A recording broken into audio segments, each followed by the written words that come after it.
வணக்கம், welcome to the channel recipes desk. இன்னைக்கு நம்ம குடல் கிரேவி எப்படி செய்யறதுன்னு பார்க்கலாம். இது சாதம், இட்லி, தோசை, பூரி, சப்பாத்தியோடலாம் வச்சு சாப்பிட்றதுக்கு ரொம்ப நல்லாயிருக்கும். இந்த குடல் வந்து க்ளீன் பண்ணுறதுக்கு மட்டும்தான் டைம் எடுக்கும். அதுக்கப்புறம் நம்ம ரொம்பவே குயிக்காக வச்சிடலாம். இந்த டேஸ்ட்டும் ரொம்ப நல்லாயிருக்கும். இதை செய்கிறதுக்கு நம்ம ஃபஸ்ட்டு ஒரு ப்ரெஷர் குக்கர் எடுத்துக்கலாம். எடுத்துகிட்டு அதில் 6 டேபிள் ஸ்பூன் எண்ணெய் சேர்த்துக்கிடலாம். நான் இதில் கடலெண்ணெய் சேர்த்துருக்கேன். கடலெண்ணெயில் செஞ்சோம் அப்படின்னா அந்த டேஸ்ட் ரொம்ப நல்லாயிருக்கும்.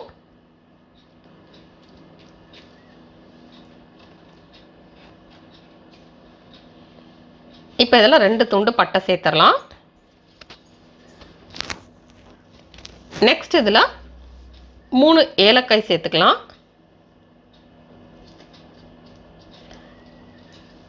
நெக்ஸ்ட் இதில் 3 கிராம்பு சேர்த்துக்கலாம்.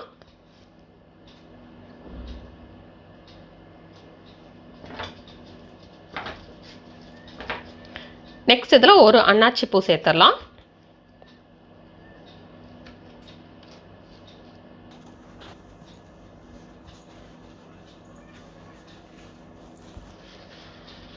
இப்போ இதில் 2 பச்சை மிளகாயை நம்ம கீரி சேர்த்துக்கலாம்.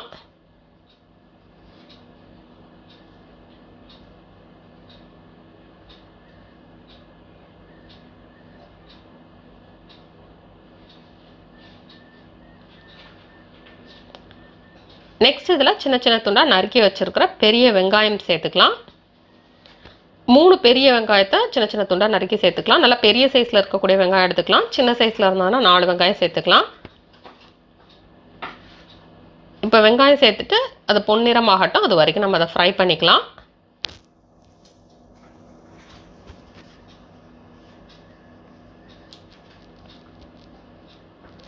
இப்போ வெங்காயம் நல்லா பொன்னிறமாக ஃப்ரை ஆயிடுச்சு.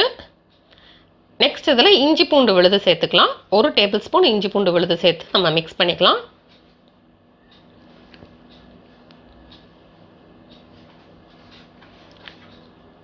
நெக்ஸ்ட் இதில் சின்ன சின்ன துண்டாக நறுக்கி வச்சுருக்கிற தக்காளி சேர்த்துக்கலாம். 4 தக்காளியை சின்ன சின்ன துண்டாக நறுக்கி சேர்த்துக்கலாம். நல்லா பெரிய சைஸில் இருக்கக்கூடிய தக்காளி 4 சேர்த்துக்கலாம். சின்ன சைஸில் இருந்தது அப்படின்னா 5 தக்காளி சேர்த்துக்கோங்க. இப்போ இதை நல்லா ஃப்ரை பண்ணிடலாம். தக்காளியிலேருந்து பச்சை வாசனையெல்லாம் போய் அது நல்லா வெங்காயத்தோட மிக்ஸ் ஆகட்டும்.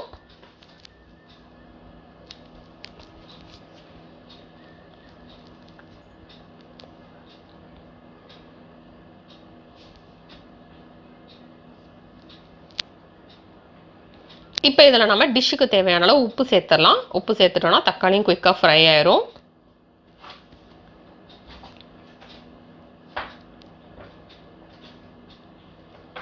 இப்போ தக்காளி ஃப்ரை ஆயிடுச்சு. அந்த பச்சை வாசனையெல்லாம் போயிடுச்சு. இப்போ இதில் வத்தல் தூள் சேர்த்துக்கலாம். உங்களுக்கு எவ்வளோ காரம் தேவையோ நீங்கள் அதுக்கேற்ற மாதிரி வத்தல் தூள் சேர்த்துக்கலாம். நான் இதில் 3 டீஸ்பூன் வத்தல் தூள் சேர்த்துருக்கேன்.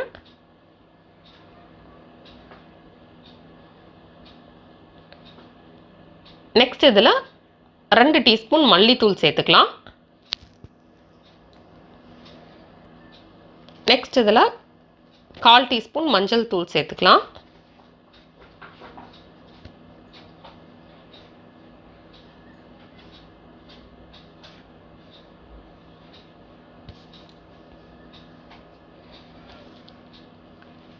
நெக்ஸ்ட் இதில் 1/2 டீஸ்பூன் சீரகத்தூள் சேர்த்துக்கலாம்.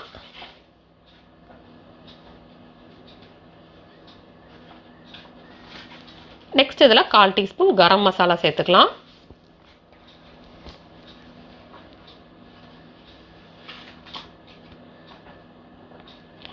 நெக்ஸ்ட் இதில் 1 டீஸ்பூன் சோம்பு தூள் சேர்த்துக்கலாம்.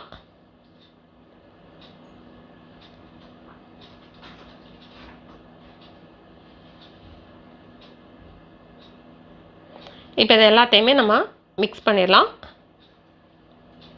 இந்த தூள் வகைகள் உள்ள பச்சை வாசனையெல்லாம் போகட்டும். அது வரைக்கும் நம்ம இதை ஃப்ரை பண்ணிக்கலாம்.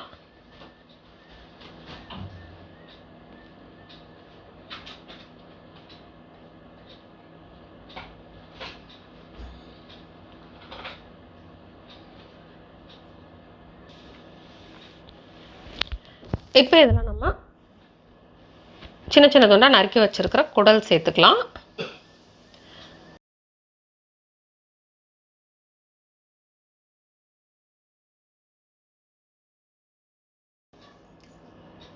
குடல் எப்படி ஈஸியாக க்ளீன் பண்ணணும்னு தெரிஞ்சுக்கணும்னா கீழே டிஸ்கிரிப்ஷன் பாக்ஸில் லிங்க் கொடுக்குறேன், நீங்கள் அதை பார்த்து தெரிஞ்சுக்கோங்க.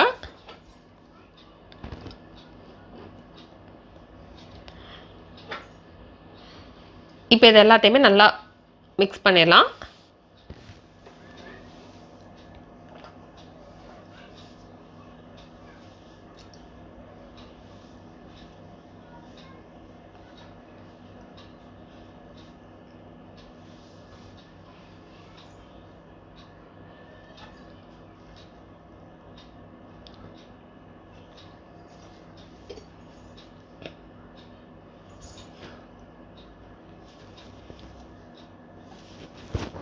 இப்போ இது நல்லா மசாலாவோட மிக்ஸ் ஆயிடுச்சு.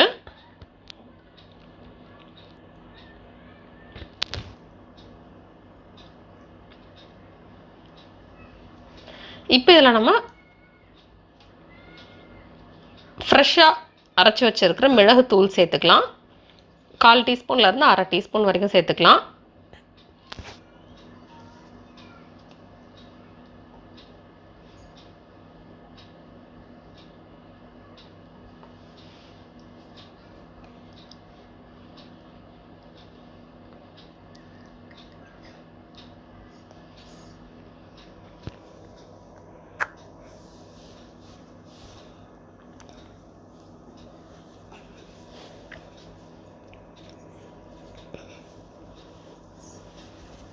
சேர்த்துட்டு இதை நல்லா மிக்ஸ் பண்ணிடலாம்.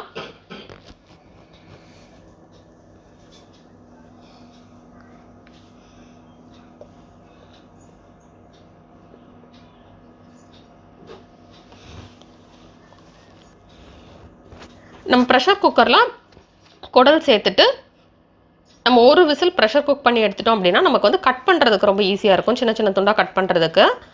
அதனால் நம்ம வந்து அதை ப்ரெஷர் குக் பண்ணிக்கலாம். ப்ரெஷர் குக் பண்ணிவிட்டு நம்ம மீதம் இருக்கிற தண்ணியை வந்து கீழே ஊற்றிட வேண்டாம், அதை வச்சுட்டு இதை வந்து நம்ம உள்ளே சேர்த்துக்கலாம்.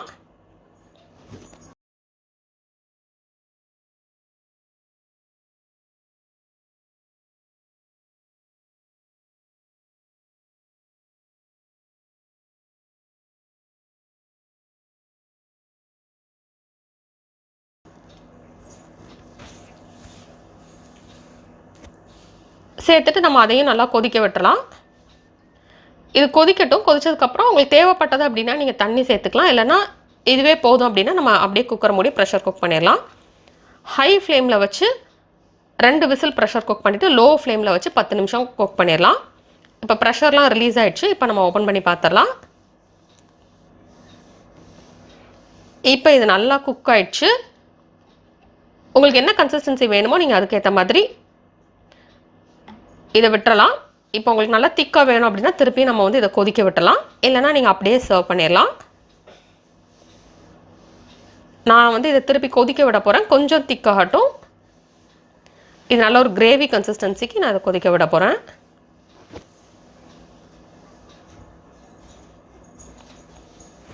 இப்போ இது நல்லா கொதிச்சிருச்சு, நல்லா திக்காயிடுச்சு.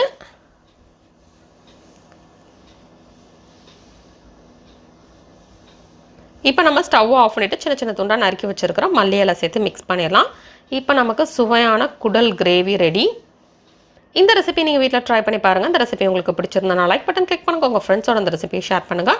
மறக்காம இந்த சேனலுக்கு சப்ஸ்கிரைப் பண்ணிவிட்டு பக்கத்தில் இருக்கிற பெல் ஐக்கான் கிளிக் பண்ணிக்கோங்க. அப்போ தான் இனிமேல் போடுற வீடியோஸ் எல்லாமே உங்களுக்கு உடனுக்குடன் கிடைக்கும், மிஸ் பண்ணாமல் இன்ஸ்டண்ட்டாக பார்க்க முடியும். இந்த ரெசிபியை ட்ரை பண்ணிட்டு எப்படி வந்திருக்கு அப்படின்றது கீழே கமெண்ட்ஸ் பாக்ஸில் மறக்காமல் சொல்லுங்கள். தொடர்ந்து இந்த சேனலோட இணைந்திருங்கள் புதிய புதிய ரெசிபிகளுக்காக.